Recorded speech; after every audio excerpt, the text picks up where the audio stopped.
Assalamualaikum warahmatullahi wabarakatuh. Selamat pagi teman-teman. Kami di sini selaku kelompok 2 yang beranggotakan Afi Aunila, Efik Afifah Slamet, Khimayah Robaniyah hendak mempresentasikan tentang rencana, desain, dan implementasi penelitian tindakan kelas atau prototip proposal,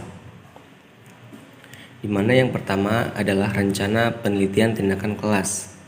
Rencana PTK merupakan sebuah keputusan yang diambil oleh peneliti untuk menentukan masalah penelitian dan tindakan yang diambil untuk memecahkan masalah. Dengan adanya perencanaan ini, kita dapat mengambil manfaat. Yang pertama, memfokuskan masalah lebih akurat. Yang kedua, menentukan tindakan apa yang harus dilakukan. Yang ketiga, memprediksi hal-hal yang mungkin terjadi selama proses tindakan dilakukan.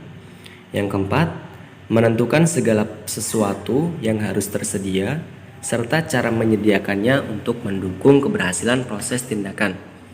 Yang kelima, menentukan instrumen penelitian atau alat pengumpul data secara teknis menganalisisnya. Yang selanjutnya, ada langkah-langkah penyusunan rencana penelitian tindakan kelas.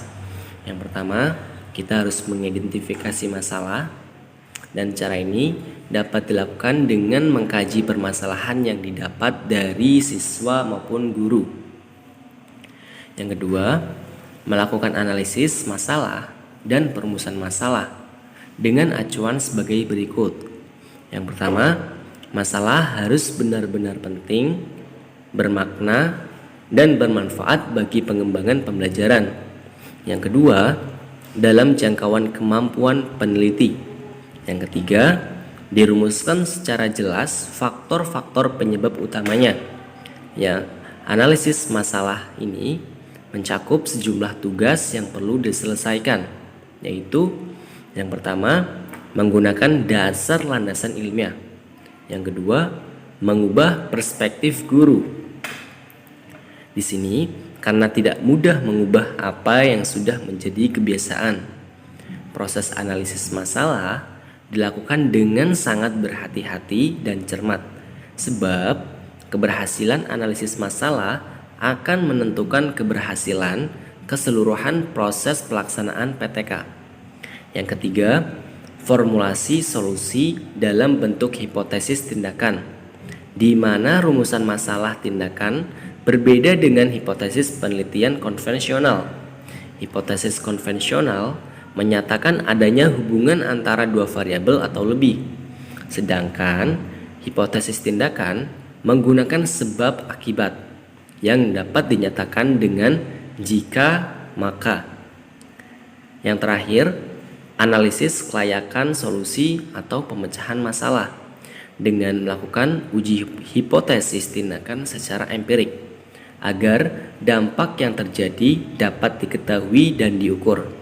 Untuk mengkaji kelayakan ini, kita dapat melihat yang pertama, kemampuan guru, kedua, kemampuan siswa, yang ketiga, fasilitas dan sarana pendukung, yang keempat, iklim belajar di kelas atau sekolah, yang kelima, iklim kerja sekolah. Selanjutnya ada desain penelitian tindakan kelas yang terbagi menjadi 4 tahap.